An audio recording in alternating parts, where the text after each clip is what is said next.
everyone. This is CARICOM 5 in 5, a summary of the top 5 stories from around the region making the news this week.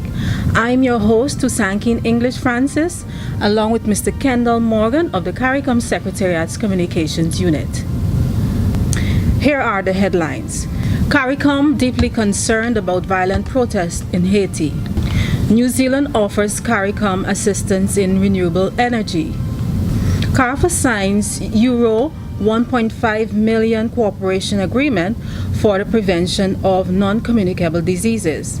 OECS chairman pleased that no member state on EU blacklist. West Indies seal a series victory over England in Test cricket. Chairman of CARICOM, Dr. Timothy Harris, St. Kitts and Nevis Prime Minister, has expressed the community's deep concern about violent protests in Haiti, which he said have resulted in the loss of life, property, destruction of infrastructure, and have caused great distress.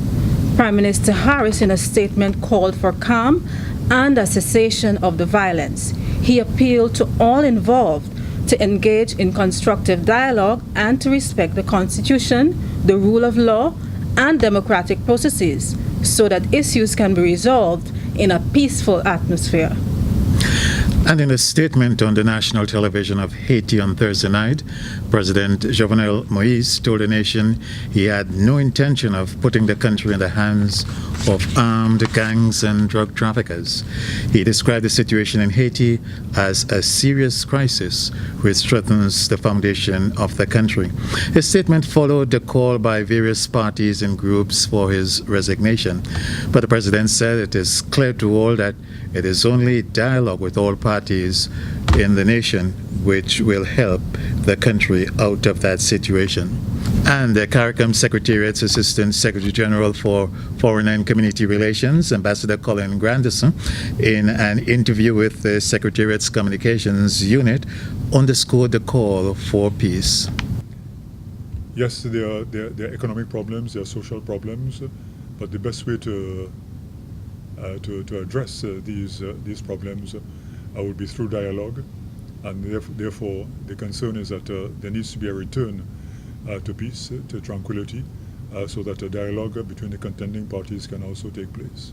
And you can hear more from Ambassador Grandison on Haiti as well as on Venezuela when he appears as our special guest on the CARICOM One-on-One program on Facebook this coming Tuesday. On Thursday, CARICOM Secretary General Ambassador Erwin LaRocque welcomed the assistance of New Zealand to the region in the field of renewable energy. He was at the time accepting the credentials of the second ambassador of New Zealand to CARICOM, His Excellency Anton Ojola. The presentation was held at the Georgetown, Guyana headquarters of the CARICOM Secretariat. Renewable energy is one of the areas covered in a cooperation memorandum of understanding signed by the two parties in 2014. Other areas include climate change, agriculture, and disaster risk management. CARPA, the Caribbean Public Health Agency, on Wednesday signed a 1.5 million euro funding agreement which will support the prevention and the control of non-communicable diseases. The agreement with the French Development Agency was signed by Dr. James Hospitalis, CARPA's executive director. It will strengthen strategic intelligence and partnership approaches to preventing NCDs. And chairman of the Organization of Eastern Caribbean States, the OECS, Prime Minister Dr. Keith Mitchell says he is pleased no member state has been included in the EU's 2019 financial blacklist of countries with weak anti-money laundering and terrorist financing regimes.